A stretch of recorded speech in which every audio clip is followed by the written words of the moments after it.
ఇప్పుడు ఊపిరి పీల్చి బిగపట్టు. నెమ్మదిగా వద్దు. ఓకే లే. నెమ్మదిగా ఇలా వచ్చి కూర్చో. ఏం లేదు, మామూలు కడుపు నొప్పే.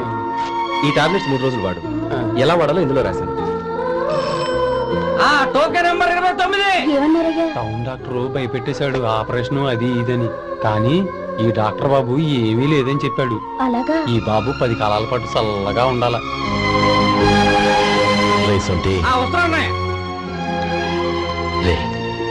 భగవంతుడి దయ వల్ల తమ్ముడు హస్తవాసి మంచిదని అప్పుడే పేరొచ్చిందిరా. తమ్ముడిని దగ్గరుండి జాగ్రత్తగా చూసుకో. పని హడావుల్లో పడి వేళకి భోంచేయడము. అబ్బే అదే లేదన్నయ్య. 1 గంట గల పేషెంట్ కట్టు, భోజనం పెట్టు. అది అలా జాగ్రత్తగా చూసుకో. నేను చూసుకుంటాను కదన్నయ్య, నువ్వు వెళ్ళు.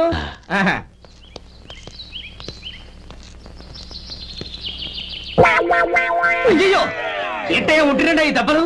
ఏదైనా యాక్సిడెంటా? అదేం కాదండి, మరి గోరు కొరికినందుకు ఎలక్ట్రిక్ స్తంభాన్ని కట్టేసి ఇలా రక్తం వచ్చేలా కొట్టారండి. ఊరు కొరికినందుకు ఎలక్ట్రిక్ స్తంభాన్ని కట్టేసి ఇంతలా కొడతారా? వాళ్ళతో మనుషులా రాక్షసులా? చాలా థ్యాంక్స్ అండి, కనీసం మీరైనా అర్థం చేసుకున్నారు. వాళ్ళు అర్థం చేసుకోలేదండి.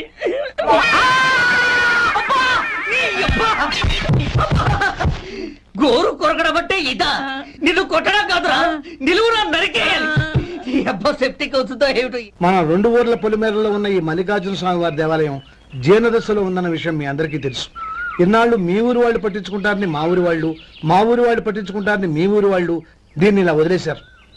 ఈ గుడి మీ ఊరికి ఎంత ముఖ్యమో మా ఊరికి అంతే ముఖ్యం. కాబట్టి మన ఇరు గ్రామ ప్రజలు కలిసి దాన్ని బాగు చేయించి కుంభాభిషేకం చేయించాలనే సదుద్దేశంతో ఒక కమిటీని ఏర్పాటు చేశాం. ఈ కమిటీలో 2 గ్రామాలకు సంబంధించిన ప్రముఖులు ఉన్నారు. కమిటీ ప్రెసిడెంట్ గా ఎవరిని ఎన్నుకోవాలనే విషయంలో శ్రీ గోపాలరావు గారి పేరు, శ్రీ లక్ష్మీపతి గారి పేరు పరిశీలనలోకి వచ్చాయి. అందువలన మేమందరం బాగా ఆలోచించి తర్జన భర్జనలు చేసిన మీదట శ్రీ గోపాలరావు గారే అన్ని విధాలా ప్రెసిడెంట్ పదవికి అర్హులని ఈ కమిటీ నిర్ణయించడం జరిగింది. అంచేత ఈ ఉభయ గ్రామ ప్రజలు శ్రీ గోపాలరావు గారికి ఉదారంగా విరాళాలు అందజేసి ఈ శుభకార్యాన్ని జయప్రదం చేయవలసిందిగా కోరుతున్నాం. ఏంటి ఇంకా రాలేదా?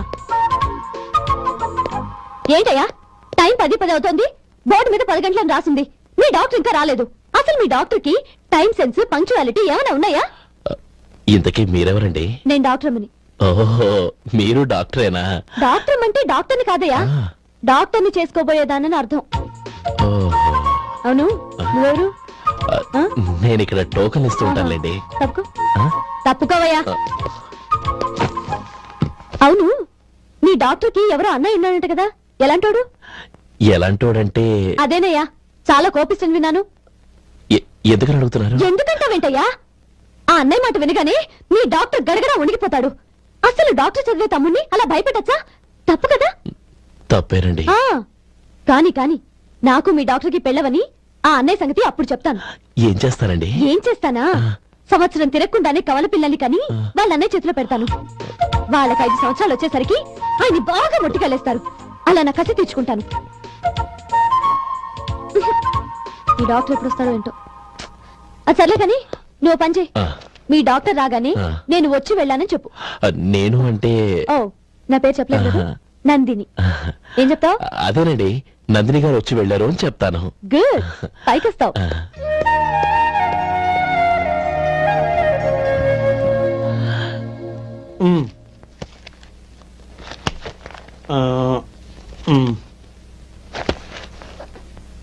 దీంతో మొత్తం 4,98,200 అయ్యాయి. పోతే నువ్వు ఇచ్చినంత ఇవ్వలేకపోయినా ఈ దైవకార్యానికి నా వంతు చంద 1800. దీంతో మొత్తం 5 లక్షలు పూర్తయ్యాయి. సరేరా, నేను ఈ డబ్బు తీసుకుని పట్నం వెళ్ళి బ్యాంక్ లో వేసి వస్తాను. అలాగే, నేను నీతో వద్దాం అనుకున్నాను రా, అనుకోకుండా సాయంత్రం ఇన్స్పెక్షన్ వచ్చింది. పర్వాలేదులే, వెళ్ళొస్తాను.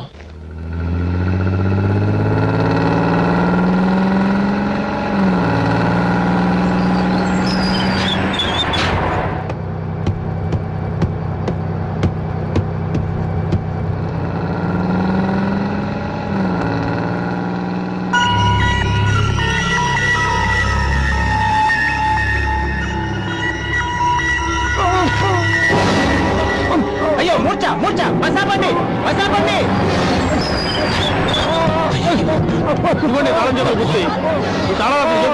వీటి వల్ల ప్రయోజనం లేదు. నాలుగు ఖర్చుకోకుండా పళ్ళ మధ్య పెట్టడానికి గట్టిగా అది ఉంటాయి ఇవ్వండి.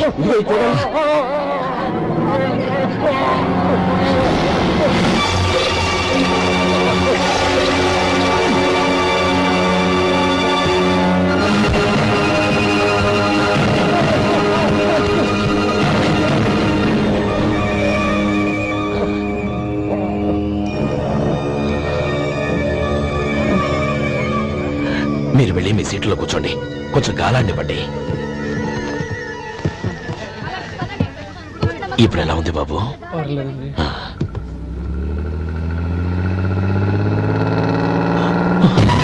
అయ్యో, నా బ్యాగ్ ఎవరైనా చూసారా? అందులో 5 లక్షలు ఉన్నాయి. నా బ్యాగ్ వెంటనే బస్ ఆపండి. ఎవరిని కింద దిగవద్దు, అందరినీ చెక్ చేయండి. నా అంచనా తప్పు కాలేదు. వాడి మంచితనమే వాడిని దెబ్బకొట్టి మన వాళ్ళని పంపించి గుడి తాలూకు డబ్బు కొట్టేశాడని పోలీస్ కంప్లైంట్ ఇవ్వండి. ఇప్పుడు ఆ స్టేషన్ ఎస్ఐ వాడి తమ్ముడి. వాడే వెళ్ళి వాడి అన్నయ్యని అరెస్ట్ చేసి వీధుల్లో నడిపించుకు తీసుకురావాలి. అది నేను కళ్ళారా చూడాలి, మనసారా సంతోషించాలి. అయ్యో గోపాలం గారు, మీరు దేవస్థానం సొమ్ము దొంగిలించారని ఎవరో పోలీస్ కంప్లైంట్ ఇచ్చారంట. మిమ్మల్ని అరెస్ట్ చేయడానికి మీ తమ్ముడు గారు వస్తున్నారు.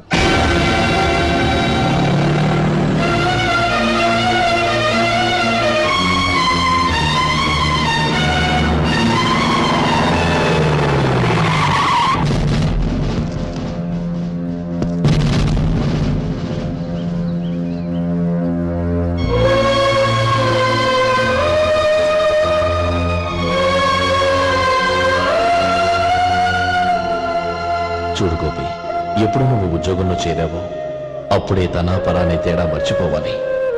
నేరం చేసిన వాడు నీ తమ్ముడైనా అన్నైనా సరే శిక్షించాల్సిన బాధ్యత నీది. అదే నువ్వు నీ ఉద్యోగానికి ఇచ్చే గౌరవం.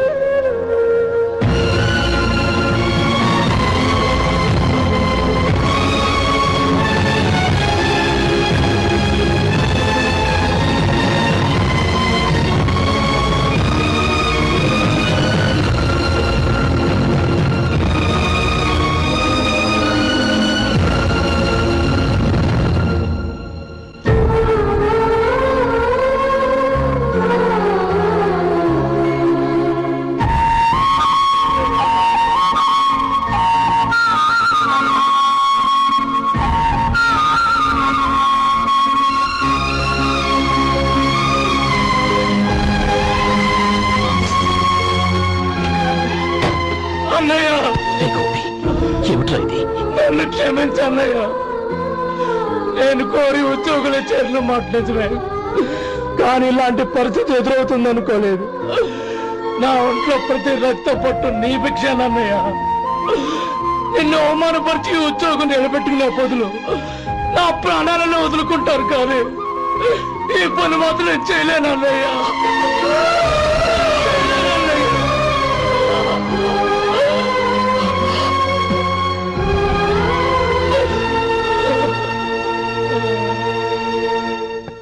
ఏరా, ఇన్నేళ్లు కష్టపడి సంపాదించిన ఉద్యోగానికి రాజీనామా చేస్తావా? కనీసం నీ పెళ్ళాం ఏమనుకుంటుందోనని ఆలోచించావా? ఇందులో అనుకోవడానికి ఏముంది మామగారు?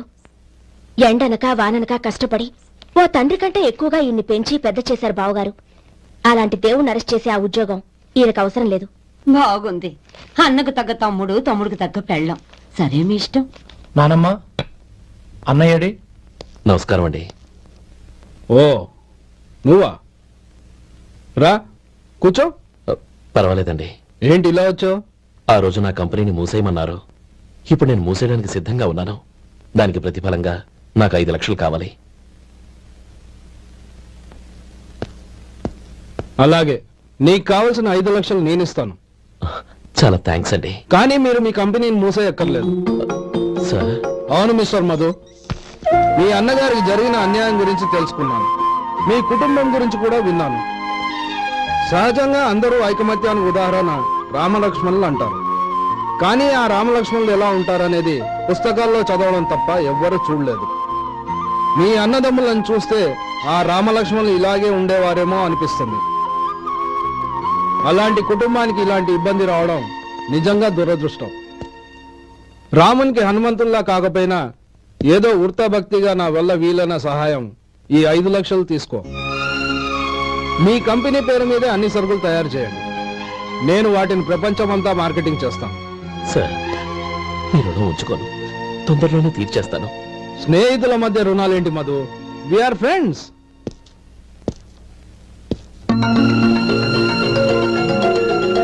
ఏంటో అక్కడ ఆగిపోయావు? రా. నువ్వు మీ అన్నయ్యని అరెస్ట్ చేయడానికి అట్టెళ్ళావు, ఆయన లొంగిపోవడానికి ఇటు వచ్చారు. అవును, యూనిఫామ్ చేత్తో పట్టుకొచ్చావేంటి? సార్ నేను రే, ఈ మాత్రం దానికే బెదిరిపోయి ఉద్యోగం వదులుకుంటావా? నువ్వు ఇలాంటివి ఎన్నో సమర్థవంతంగా ఎదుర్కోవాలి. నిన్ను నేను ఎస్పీగా చూడాలి. అది కాదన్నయ్య. ఇంకేం మాట్లాడకు. ఇన్స్పెక్టర్ గారు, నన్ను లాకప్ లో పెట్టండి. ఆగండి సార్, ఆ డబ్బు ఎక్కడికి పోలేదు, నేనే తీసి జాగ్రత్త చేశాను. ఈ విషయం అన్నయ్యకి తెలియక బ్యాగులో డబ్బు కనబడకపోవడంతో అది పోయిందనుకున్నాడు. నేను పట్నం నుంచి వచ్చేసరికి జరిగిన గొడవంతా తెలిసింది. రే మధు, జరిగిన దానికి నన్ను క్షమించనయ్యా. ఇంటికి వెళ్ళాక అన్ని వివరంగా చెప్తాను. సార్, ఇదిగోండి 5 లక్షలు. ఇది కమిటీ వాళ్ళకి అప్పగించి ఈ కేసు కొట్టేయండి సార్. భలే వాడివయ్యా, తీసినప్పుడు ఒక మాట ఆయనతో చెప్పుండొచ్చుగా. అనవసరంగా పెద్ద స్టేషన్ వరకు రప్పించావు. Sorry sir. అన్నయ్య, మీరు ఇంటికి వెళ్ళండి, నేను లెక్క అప్ప చెప్పేసి వస్తాను. వస్తానండి. అలాగే. ఎలా దెబ్బ కొట్టాలన్నా కుదరటం లేదు. అయినా వీళ్ళకు ఉన్న పళ్ళంగా 5 లక్షలు ఎలా వచ్చాయి? అదే బావా, నాకు అర్థం కావటం లేదు. నీకు అర్థమైతే ఆశ్చర్యపడాలి కానీ అర్థం కాకపోతే ఆశ్చర్యం ఏముంది? Useless fellow.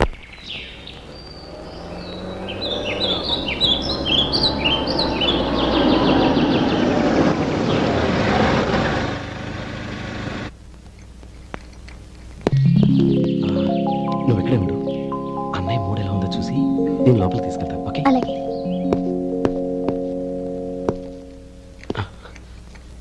అన్నయ్య, ఏంట్రా? నేను చాలా రోజుల నుంచి నీకు విషయం చెప్తున్నాను, గుర్తుందా? ఏ విషయం? అదే అన్నయ్య, నేను ఓ అమ్మాయిని ఓ అమ్మాయిని లవ్. ఓహో, లవ్ చేస్తున్నావా? ఆ విషయం నువ్వు నాకెప్పుడు చెప్పావురా? ఊళ్ళో అందరూ అనుకుంటుంటే నేను విన్నాను.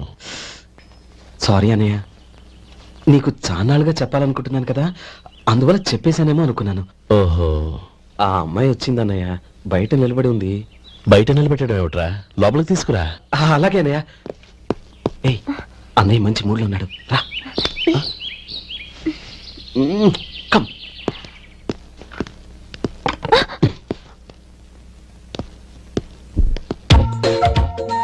ఎందుకంటావేంటయ్యా? ఆ అన్నయ్య మాట వినగానే మీ డాక్టర్ గడగడ వణికిపోతాడు. అసలు డాక్టర్ చదివే తమ్ముడిని అలా భయపెట్టచ్చా? తప్పు కదా? తప్పేనండి. నమస్కారం. అదేంట్రా, మనిషో పక్కనుంటే నమస్కారం ఇంకో పక్కన ఉంది? అది మర్యాద అన్నయ్య, మర్యాద. ఆహా, అవును, నీ పేరేంటమ్మా? నందిని. ఆ నందిని. నందిని అన్నయ్య. ఏ, ఆ ముక్క తను చెప్పలేదా? పెద్దలంటే మహాగౌరవం అన్నయ్య, మేమిద్దరు ఇంత క్లోజ్ ఫ్రెండ్స్ కదా, ఆయన నాతో కూడా ఎక్కువ మాట్లాడదు ఓహో కదా. నాకు మీ డాక్టర్కి పెళ్ళవని, అప్పుడు అన్నయ్య సంగతి చెప్తాను. ఏం చేస్తారండి? ఏం చేస్తానా? సంవత్సరం తిరగకుండానే కవల పిల్లల్ని కని వాళ్ళ అన్నయ్య చేతిలో పెడతాను. వాళ్ళకి 5 సంవత్సరాలు వచ్చేసరికి ఆయన్ని బాగా ముట్టిగలేస్తారు. అవును, అమ్మాయి మోహం చూడకుండా నిర్ణయం తీసుకోనరా? తలెత్తు. ఏం చెప్తా? అదేనండి, నందిని గారు వచ్చి వెళ్ళారని చెప్తాను. గుడ్, పైకొస్తావు. ఈయన మీ అన్నయ్య? అవును. నందిని, ఏమైంది? ఎందుకు ఏడుస్తున్నావ్? ఈయన మీ అన్నయ్యని తెలియక తెలియక హాస్పిటల్ దగ్గర మర్యాద లేకుండా దురుసుగా మాట్లాడాను. ఆయన ఈ పెళ్లి ఒప్పుకోరు. ఊరుకో, అలాంటి చిన్న చిన్న విషయాల్ని మా అన్నయ్య పట్టించుకోడు. అయినా నేను కన్విన్స్ చేస్తాను కదా. ఆయనకంత అవమానం జరిగాక ఎందుకు కన్విన్స్ అవుతారు? చూడు, నువ్వు వేరే పెళ్లి చేసుకొని నీకు పుట్టబోయే బిడ్డకు నా పేరు పెట్టుకో. ఏంటమ్మా? నేనే నుయ్యగుయ్యో చూసుకుంటాను. అదిగో ఆ చూపు చూడు, ఆ చూపు ఒకలా ఉంది. నందిని, నా మాట విను ప్లీజ్. నందిని, శేఖర్, ఆ అమ్మాయి చెప్పింది నిజమే. తనని ఎప్పుడైతే హాస్పిటల్ దగ్గర చూశానో అప్పుడే నేను నిర్ణయానికి వచ్చేసాను. విన్నావా విన్నావా, నేను చెప్పానుగా ఆయన ఆల్రెడీ ఓ నిర్ణయానికి వచ్చేసారట. ఇక నేను వెళ్తాను. అలాగే వెళ్ళు. వెళ్ళి ఈసారి వచ్చేటప్పుడు మీ అమ్మా నాన్నల్ని తీసుకురా. ముహూర్తాలు ఎప్పుడు పెట్టుకోవాలో నిర్ణయించుకుంటాం. అర్థం కాలేదా? నువ్వే మా వాడికి సరైన చోటి. అదే నేను తీసుకున్న నిర్ణయం.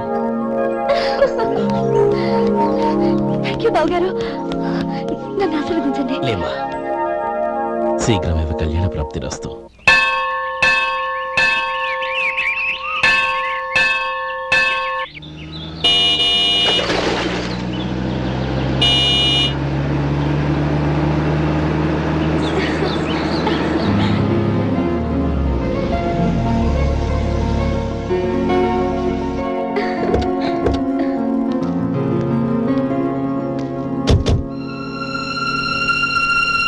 రామ్మా.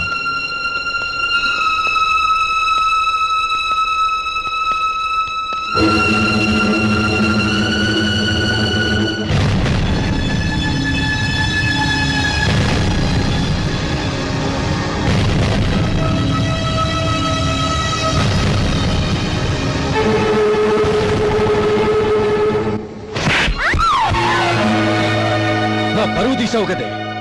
ఒక బెచ్చగాడిని నువ్వు కోరుకున్న వాడికి ఇచ్చి చేసేవాడిని. కానీ నువ్వు ఎవరిని ప్రేమించావో తెలుసా? ఎవడి నీడ సోకితే పంచమహాపాతకాలు అంటుకుంటాయనుకుంటున్నానో వాడి తమ్ముణ్ణి. ఆ రోజు ఆ గోపాలం గాడు నిశ్చితార్థం వరకు వచ్చి నా చెల్లెల్ని చేసుకోనని వెళ్ళిపోయాడు. ఆ ఆవేశంలో తొందరపడి ఓ పొరుగురు వాడికి నా చెల్లెల్ని ఇచ్చి పెళ్లి చేశాను. ఆ తర్వాత తెలిసింది వాడికి అంతకుముందే పెళ్లి అయిపోయిందని. వాడు పెళ్ళైన వాడైనా పర్వాలేదు, పరమ దుర్మార్గుడు. ఇంకొకరిని ప్రేమించిన దానివేగా అని దెప్పి పొడుస్తూ నా చెల్లెలికి మాటలతోనే నరకం చూపించాడు. అటు ప్రేమించిన వాడు దగా చేశాడు, ఇటు చేసుకున్నవాడు కిరాతకుడు. ఇలా చిత్రవద అనుభవించి అనుభవించి నా చెల్లెలు ఒకరోజు స్టవ్ పేలిపోయి చనిపోయింది. దీనికంతటికి కారణం ఎవరు? వాడు అన్న. అటువంటి వాడింటికి కోడలుగా వెళ్తావా? ఒక్క మాట చెప్తున్నాను విను. నువ్వు జీవితాంతం పెళ్లి చేసుకోకుండా ఇంట్లో పడినా పర్వాలేదు, కానీ వాడి తమ్ముడితో మాత్రం నీ పెళ్లి జరగదు. రేయ్, పురోహితుని రమ్మని చెప్పు. వచ్చే ముహూర్తంలోనే నీకు నందినికి పెళ్లి.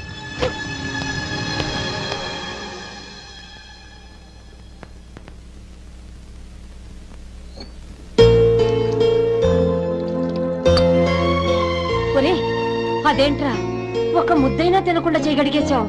నాకు ఆకలి కాలేదు నానమ్మా.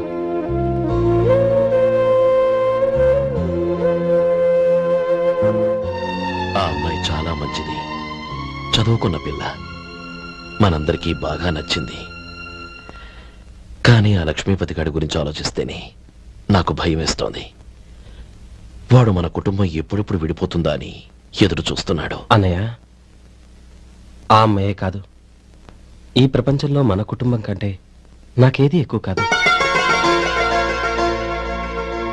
ఆ పెళ్లి గురించి నేను మర్చిపోయాను, మీరు మర్చిపోండి.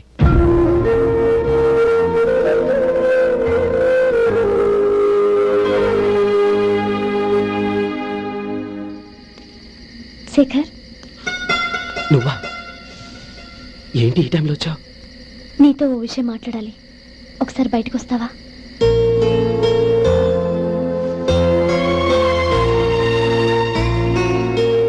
ఏంటి సూట్ కేసుతో వచ్చావు? శేఖర్, మా నాన్న నాకు వేరే పెళ్లి చేయాలని చూస్తున్నాడు. అందుకే నేను నిర్ణయానికి వచ్చాను. మన ఇద్దరం ఎక్కడికైనా పారిపోదాం. చూడండి, ఈ టైంలో నిన్ను నన్ను మా అన్నయ్య చూసాడంటే బాగోదు. నువ్వు వెళ్ళిపో.